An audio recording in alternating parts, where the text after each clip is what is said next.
வணக்கம். 60 days spoken English courseல டே 45ல இருக்கிறோம். இன்னைக்கும் கன்ஸ்ட்ரக்ஷன் ஆஃப் சிம்பிள் சென்டென்சஸ் பார்க்க போறோம். ஓகேங்களா? With braces. Simple, compound, complex 3 type of sentence இருக்கு இல்லையா? இதை கொஞ்சம் நீங்க தரவாயிட்டாவே போதும். நல்லா கண்டிப்பா இங்கிலீஷ் பேச முடியும். சரிங்களா? இது வரைக்கும் நீங்க பார்த்துட்டு இருக்கீங்கன்னா உங்களோட கமெண்ட்ஸ் தாங்க. எப்படி இருக்குது கிளாஸ்? இன்னும் எப்படி கொண்டு போலாம் அப்படின்றத உங்க சஜஷனையும் கொடுங்க. ஓகேங்களா? சரி. வணக்கம். Welcome to Guru grammar master. I am Dravitha. இந்த சேனலுக்கு நீங்க புதுசா இருந்தீங்கன்னா ப்ளீஸ் சப்ஸ்கிரைப் பாருங்க, பிடிக்கும், லைக் பண்ணுங்க, ஷேர் பண்ணுங்க. ஓகேங்களா? சரி, இன்னைக்குள்ள topic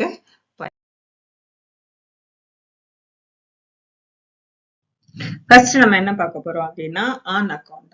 on account of meaning, அதாவது இங்கிலீஷ் மீனிங் என்ன அப்படின்னா பிகாஸ் ஆஃப் டியூ டு. ஓகேங்களா? இது எதுக்கு யூஸ் பண்ணுவோம் அப்படின்னா ஏதாவது ரீசன், இந்த காரணத்தினால இது நடந்ததுன்னு அர்த்தம். அப்போ ஆன் அக்கவுண்ட் ஆஃப்னா என்ன? காரணமாக, காரணத்தினால். புரியுதுங்களா? the match was cancelled on account of heavy rain. heavy rain பெய்ததுனால மேட்ச் கேன்சல் ஆயிட்டு. she stayed home on account of her illness. வீட்டுல இருந்தா எதனால? illnessனால. என்ன காரணத்தினால் வரும் இல்லையா? ஏன் வரலவா? on account of illness. புரியுதுங்களா? the flight was delayed on account of bad weather. flight வந்து டிலே ஆயிட்டு. ஏன் அப்படின்னா வானிலை சரியில்லாததுனால, பேட் வெதர்னால. புரியுதுங்களா? she didn't come to the class on account of fever. கிளாஸுக்கு வரல ஃபீவர்னால. அவள் ஃபீவர் இருந்ததுனால, அந்த காரணத்தினால கிளாஸுக்கு வரல. புரியுதுங்களா? சரி, இது yes or no type question எப்படி கேட்கலாம்னா, did she miss the exam on account of her illness? அவ சுகம் இல்லாதனால அவ வந்து எக்ஸாம் எழுதினாலா? Yes or no. ஓகேங்களா? why was the meeting cancelled? on account of strike. ஓகேங்களா? புரியுதுங்களா? Okay. Next in addition to. In addition டுனா என்ன? கூடுதலாக அப்படின்னு அர்த்தம். மேலும் அப்படின்னு அர்த்தம். as well as along with. Extra information அர்த்தம். In addition to English he speaks Tamil and Hindi.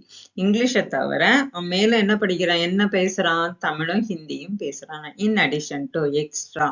புரியுதுங்களா? கூடுதலாக அர்த்தம். In addition to teaching she manages the school account. Teaching மட்டும் பார்க்கல, ஸ்கூல் அக்கௌண்ட்ஸையும் பார்த்துக்கிறா. புரியுதுங்களா? இன் addition to English he studies French. இங்கிலீஷை தவிர மீதி என்ன பண்றான்? பிரெஞ்சும் படிக்கிறா. அவன் வந்து பிரெஞ்சும் படிக்கிறான். புரியுதுங்களா? இன் addition to cooking she teaches online.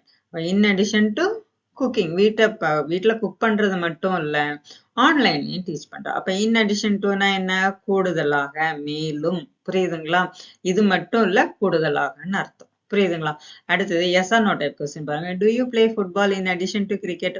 நீ வந்து ஃபுட்பாலை தவிர கிரிக்கெட்டும் விளையாடுவியா? கூடுதலா கிரிக்கெட், ஃபுட்பால் மட்டும் விளையாட கூடுதலா கிரிக்கெட்டும் விளையாடுவியா? ஓகேங்களா? What subject to you teach in addition to English? இங்கிலீஷை தவிர நீங்க வேற அடிஷ்னலா என்ன டீச் பண்ணுவீங்க? வேற என்ன தெரியும் அப்படின்னு கேட்போம்ல, அதுதான். புரியுதுங்களா? Okay. Next against his wishes. அவன் விருப்பத்திற்கு மாறாகன்னு அர்த்தம். கான்ட்ரரியா, எதிர்மாறா செய்யறது. ஓகேங்களா? எதிராட்டு செய்யறதுதான் என்னது? Against his wishes. when someone does something even though another person doesn't agree. நமக்கு வந்து பிடிக்காதது, ஒரு பர்சனுக்கு பிடிக்காதது நம்ம வந்து செய்யறதுதான் என்னது? Against his wishes. அவன் விருப்பத்திற்கு மாறாக. இதே அவளா இருந்தன்னா அகைன்ஸ்ட் ஹர் விஷஸ் அர்த்தம். she married him against her father's wishes. அவன் மேரேஜ் பண்ணிக்கிட்டான் அவனை. யாருக்கு விருப்பத்திற்கு மாறாக? அப்பாவுக்கு பிடிக்காம கல்யாணம் பண்ணிக்கிட்டான்றது இப்படிதான் சொல்லலாம். புரியுதுங்களா? she married him against her father wishes. she was transferred against his wishes. அவன விருப்பம் எல்லாமே அவனை டிரான்ஸ்ஃபர் பண்ணிட்டாங்கன்னு அர்த்தம். he was transferred against his wishes. he went to abroad against his father wishes. அவனுக்கு வந்து அவங்க அப்பாவுக்கு அப்ராட் போக பிடிக்காது. ஆனா வந்து அப்பாவுக்கு விருப்பத்துக்கு மாறா என்ன பண்ணிட்டான்? அப்ராட் போயிட்டான். அப்போ விருப்பத்திற்கு மாறாக அப்படின்னு வரும்போது against his wishes, against her wishes. புரியுதுங்களா? இந்த ரெண்டும் போட்டு நம்ம வந்து பொண்ணா இருந்தானா ஹர், பையனா இருந்தனா ஹிஸ். சாரி, பையனா இருந்தனா ஹிஸ். புரியுதுங்களா? he went abroad against his father wishes. ஃபாதருக்கு பிடிக்காம அவன் அப்ராட் போயிட்டான். she sold the house against her husband wishes. ஹஸ்பண்டுக்கு பிடிக்கல வீட்டை வித்தது, ஆனா வித்துட்டா. she sold the house against her husband wishes. புரியுதுங்களா? அப்ப against his wishes or her wishes என்னது? இப்போ யாரோ ஒருத்தருக்கு விருப்பத்திற்கு மாறா செய்தனா நம்ம இந்த ஃப்ரேஸை யூஸ் பண்ணிக்கலாம். புரியுதுங்களா? நீங்க இதே மாதிரி ஃப்ரேஸை வந்து ஃபார்ம் பண்ணி கமெண்ட்ஸ்ல சொல்லுங்க பார்க்கலாம். Did he resign against his manager wishes? அவன் வந்து விருப்பத்திற்கு அவன் மேனேஜர் விருப்பத்துக்கு மாறா அவன் ரிசைன் பண்ணிட்டானா? Yes or no. ஓகேங்களா? Why did she marry him against her father wishes? ஏன் அவங்க அப்பாக்கு விருப்பத்துக்கு மாறா அவளை வந்து கல்யாணம் பண்ணிக்கிட்டா? ஓகேங்களா? புரியுதுங்களா? ஓகே, நெக்ஸ்ட் பாப்போமா? இந்த ஈவெண்ட் ஆஃப் அப்படின்னா என்ன, ஒரு ஏதாவது ஒரு சம்பவம் நடந்திருக்கும், ஏதாவது நிகழ்ச்சி நடந்திருக்கும், அதனால இன்னொன்னு செய்திருப்பாங்க இல்லையா, அதுக்குதான் இந்த ஈவெண்ட் ஆஃப், இந்த காரணத்தினால் அர்த்தம். புரியுதுங்களா? If something happens in case of அர்த்தம். புரியுதுங்களா? இந்த ஈவெண்ட் ஆஃப் ஃபயர், ஃபயர் பிடிச்சதுனால, தீ பிடிச்சதுனால, அந்த காரணத்தினால, அது நிகழ்ந்ததுனால அப்படின்னு அர்த்தம். ஒரு நிகழ்ச்சி நடந்ததுனால, ஈவெண்ட்னா நிகழ்ச்சி, இந்த நிகழ்ச்சியினால் அர்த்தம். புரியுதுங்களா? யூஸ் த எமர்ஜென்சி எக்ஸிஸ்ட், அந்த நிகழ்ச்சி நடந்ததுனால, நிகழ்ச்சினா என்ன, சந்தோஷமும் இல்ல, ஏதாவது ஒரு ஈவெண்ட் நடந்தனால அது என்னதான் சொல்லுவோம், நிகழ்ச்சின்னு தான் சொல்லுவோம். புரியுதுங்களா? இந்த event of fire use the emergency exist, fire நடந்ததுனால எமர்ஜென்சி எக்ஸிஸ்ட யூஸ் பண்ணாங்க. இந்த ஈவெண்ட் ஆஃப் ஹிஸ் ஆப்சன்ஸ், இந்த மீட்டிங் வில் பி போஸ்ட்பான், அதாவது அவன் வராததுனால, அந்த காரணத்தினால மீட்டிங் வந்து போஸ்ட்பான் ஆயிட்டு. இந்த event of rain, the match will be postponed, மழை பெய்ததுனால மேட்ச் போஸ்ட்பான் ஆயிட்டு. இந்த event of fire, call the security immediately, fire பிடிச்சதுனால உடனே என்ன பண்ணிட்டாங்க, செக்யூரிட்டியை இமீடியட்டா கூப்பிட்டாங்க.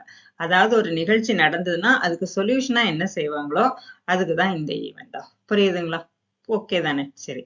will the exam be cancelled in the event of a cyclone? Exam cancel ஆகுமா சைக்ளோன்னால? ஓகேங்களா? அந்த காரணத்தினால எக்ஸாம் கேன்சல் ஆகுமா? Yes or no. What should we do in the event of an emergency? நம்ம எமர்ஜென்சி வந்ததுன்னா நம்ம என்ன செய்யணும்? ஓகேவா? நீங்க ஆன்சர் சொல்லுங்க பார்க்கலாம். Okay, next by reason of. By reason ஆஃப்னா எந்த காரணத்தினால் அர்த்தம். புரியுதுங்களா? ஆல், இந்த காரணத்தினால். Because of, on the grounds of, இந்த மீனிங்லயே எடுத்துக்கலாம். the project was delayed by reason of financial problem. Project வந்து டிலே ஆயிட்டு, ஃபைனான்சியல் ப்ராப்ளத்தினால ப்ராஜெக்ட் டிலே ஆயிட்டு அப்படின்றத, the project was delayed by reason of financial problem. she got the award by reason of his hard work. அவன் hard ஒர்க்னால அவனுக்கு என்ன கிடைச்சது, award கிடைச்சது. ஓகேங்களா? ஹார்ட் ஒர்க்னால அவார்டு கிடைச்சதுன்றத, he got the award by reason of his hard work. she was absent by reason of her health problem. Health ப்ராப்ளத்தினால absent அப்படின்றத, she was absent by reason of her health problem சொல்லலாம். was he promoted by reason of his sincerity? அவன் சின்சியர்னால அவனை promote பண்ணாங்களா? yes or no. why was the project delayed? நம்ம answer சொல்லலாம். by the lack of fund, by the reason of lack of fund, by reason of lack of fund சொல்லிக்கலாம். புரியுதுங்களா? ஓகேவா? Okay, next on being அப்படின்னா என்ன, நடந்த போது, ஆகும் போதுன்னு அர்த்தம். when someone or something is அர்த்தம். after being, இது எது கூட யூஸ் பண்ணணும்னா பாஸ்ட் பார்ட்டிசிபிளோட யூஸ் பண்ணணும். புரியுதுங்களா? பாஸ்ட் பார்ட்டிசிபிள் V3 யோட யூஸ் பண்ணணும். On being promoted, she moved to the head office. அவளை ப்ரொமோட் பண்ணதுனால ஹெட் ஆபீஸுக்கு போயாச்சு. ஆன் பீயிங் ஆஸ்க்டு, அவன் கேட்டதுனால he admitted his mistake, கேட்டதுனால அவனோட தப்ப ஒத்துக்கிட்டான். ஆன் பீயிங் பிரைஸ்ட், அவள் புகழ்ந்ததுனால she smiled shyly. ஓகேங்களா? Yes or no type question. did he thank you on being promoted? Promote பண்ணதுனால அவ தேங்க்ஸ் பண்ணாளா, தேங்க்ஸ் சொன்னாலா? ஓகேவா? what did she say on being selected for the job? Select பண்ணதுனால, ஜாபுக்கு select பண்ணால அவ என்ன சொன்னா? புரியுதுங்களா? ஓகே தானே? சரி, நெக்ஸ்ட் ஒரு கான்வர்சேஷன் பிராக்டிஸ் பார்த்துடலாம். you look tired today. did you go to the seminar? நீ ரொம்ப டயர்டா இருக்கிற, செமினார் போவியா? no, it was cancelled on account of heavy rain. இல்ல, heavy rainனால கேன்சல் ஆயிட்டு. I heard you are learning Spanish. நீ வந்து ஸ்பானிஷ் படிச்சிட்டு இருக்கேன்னு கேள்விப்பட்டேனே. yes, in addition to English. I wanted to try one more language. இங்கிலீஷை தவிர கூடுதலான ஒரு லாங்குவேஜை ட்ரை பண்ணணும் விரும்புறேன். your brother seems upset. what happened? உன்னை பிரதர் பார்க்கறதுக்கு அப்செட்டா இருக்கான், என்னாச்சு? he changed his job against our parents wishes. என்னோட பேரண்ட்ஸ் எதிர்மாறா அவன் வந்து ஜாபை சேஞ்ச் பண்ணிட்டான். what will happen in the event of another lockdown? இன்னொரு லாக்டவுன் வந்தா நம்ம என்ன பண்ணுவோம்? we will continue classes online. ஓகேங்களா? how did she get the award? எப்படி அவளுக்கு அவார்ட் கிடைச்சது? by the reason of her dedication. ஓகேங்களா? பிடிச்சிருக்குதுங்களா இந்த கிளாஸ்? பிடிச்சிருந்தா லைக் பண்ணுங்க, ஷேர் பண்ணுங்க. சேனலுக்கு புதுசா இது வரைக்கும் பார்த்துட்டு இருந்தீங்கன்னா சப்ஸ்கிரைப் பண்ணிக்கோங்க. தேங்க்யூ ஃபார் வாட்சிங்.